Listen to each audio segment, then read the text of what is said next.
Hey Alex, I appreciate you sending your workout over to me so I can review it and give you my comments and remarks. Looking this over, it's obvious that you have you got a 4-day split.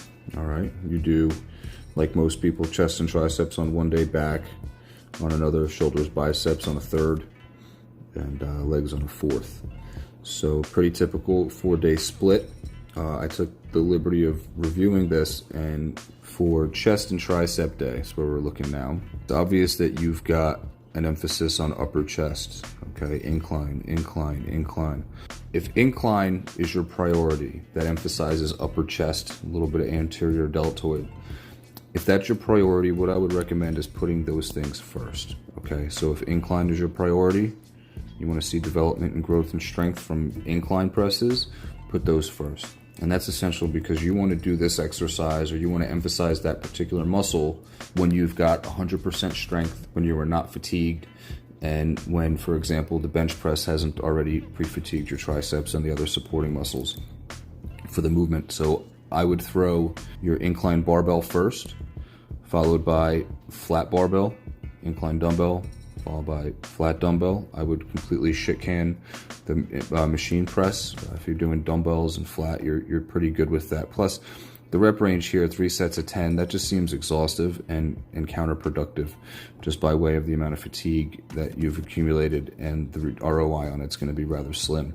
So get rid of the incline press machine. And for your cable flies, 4 sets of 12 to 15, that just seems like way too much for me. You're already going to be beaten up from 9 to 12 to perhaps even 14 sets of free weight presses. So when you get to cable flies, what I would do here is just one drop set. All right, start at about 80% of your max, rep it out for as many repetitions as you can. Once you get to failure, drop that pin, 15-20%, and get right back into it. No rest in between your sets. I would also opt to get rid of the cables for triceps. If you're looking for growth, which you stated you were, what I would do is, if you've got anything left in the triceps after this, I would just stick to a seated overhead French press or a supine French press, so skull crushers or seated skull crushers.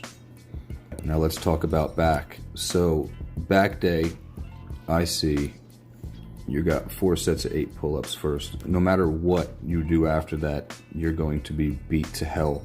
4 sets of 8 pull-ups, unless you're so conditioned that that is truly just a warm-up set for you, it's going to have a deleterious effect on whatever heavy lifts you have after that. So I would recommend, maybe if you like doing pull-ups and you're trying to improve your pull-up abilities, throw 1 set of pull-up in, max reps, forget your 4 sets of 8, use that as your warm-up, and then get right into your barbell rows.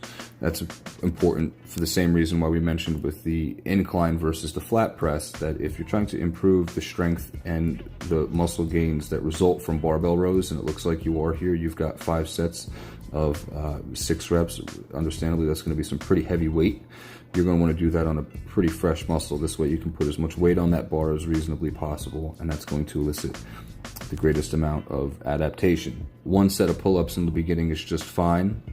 I would throw another set of pull-ups, or maybe some sort of set arrangement of pull-ups at the end of your back day if you really want to beat the hell out of them and improve your ability to do so. But they certainly shouldn't go first, at least not with that arrangement. I would also add, right after your barbell rows, bent over dumbbell row. Get a unilateral version of that exercise in, where you can focus on the control and the stabilizers and the balance and the core recruitment necessary to benefit your barbell rows. But I definitely think that dumbbell rows should appear immediately after your barbell rows. And for that matter, pullovers, a great exercise for lats. It's also a pec minor movement. Some people interchange pullovers on back day, towards the end of back day. Some of them put them at the end of chest day. I would say dealer's choice. I prefer to put them personally at the end of chest day.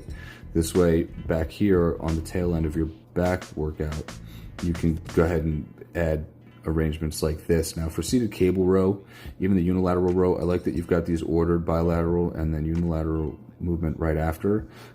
You don't have to do 4 sets of 12. I would recommend maybe doing 1 set of 12 And since these are going to be more burnout sets, 1 set of 12 and then 1 to 2 sets of 20 reps plus. Beat the shit out of that muscle, get as deep into that tissue as you possibly can, fatigue, and touch as many muscle fibers as you can. And you're going to do that by protracting the last few sets of the last few exercises on any given day. Next, shoulders and biceps.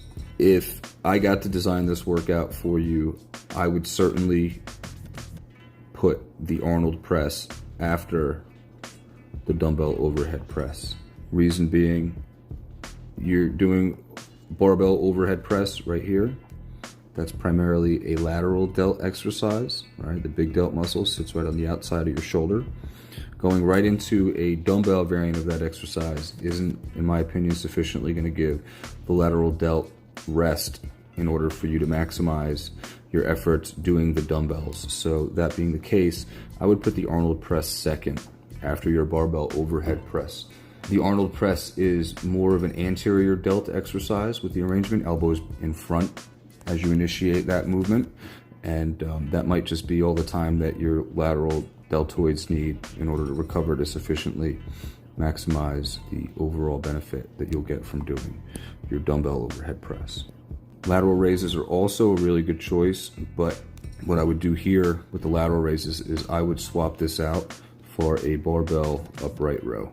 Targets the same muscle. It's not technically a fly movement. It's technically a row. You're going to be able to pull a lot more weight, and being that strength and hypertrophy are your two primary goals, it's all about as much weight as much as you can, safely of course, and the barbell upright row would certainly do that. Put your rear delts on back day. Get those out of shoulders, and then you can put your lateral raises at the end. Perfect. I would just do 1 drop set, 2 if you got gas for it, but after putting the barbell upright row in the lateral raise place in slot number 4, I think you might just be burned out enough where 1 set would suffice. And legs. Last but not least, my favorite day. Looks pretty good. I like the Bulgarian Squat that you've got in here. Bulgarian split squat is probably one of my favorite exercises. I would add a set of lunges, walking, stationary, reverse, or what have you, before any of your single knee joint movements. So before you hit the Bulgarian split squat, which is a front leg loaded exercise, you got your back leg resting on the bench, I would throw in lunges. Bulgarian split squats, very neurologically demanding movement. There's a lot of balance required there, particularly if it's intended to do so, because you can hold a dumbbell on the same side as the working leg, you can hold it on the opposite side, you can elicit a whole lot of different balance and stability adaptations from that particular exercise. And in as much it's an extremely taxing, neurologically taxing exercise. So we throw those in at the end on a fatigued muscle. Great way to really get in there and make sure that the muscles for the Bulgarian split squat are sufficiently exhausted is do a similar, slightly more stable movement, and there is the lunges. But all in all, I love the leg day. Now, I don't see a lot of progressive load programmed into your set and your rep ranges, and by that, what I mean is we see a lot of this 4 sets of 12, 5 sets of 10, 4 sets of 10. There's really no impetus for the muscle to adapt for greater strength unless we force it to adapt for greater strength. So on all of the heavier lifts, overhead press, dumbbell overhead press, Arnold press, squats, deadlifts, all of them, what I would do is arrange it more generally, say 2 sets of 12 to 16 reps to failure and 2 sets of, say, 6 to 10 reps to failure. What you would do is you would choose a weight where the bottom end of this range is difficult but doable. You would do 2 sets of that, followed by 2 sets of 6 to 10, where the bottom end of the range is difficult but doable. And as you get stronger, 12 reps turn into 13, turn into 14, 15, 16.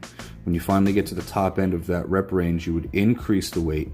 So the bottom end, again, is difficult but doable, and keep climbing up the ladder in that way. And what you'll see is that your strength will increase dramatically if that's not a rep arrangement that you're familiar with. Other than that, I'd say the workout it looks pretty effective. And just by rearranging the exercises to be a better order for the adaptations that you're looking for. And the orders that I recommended are pretty typical for strength and hypertrophy.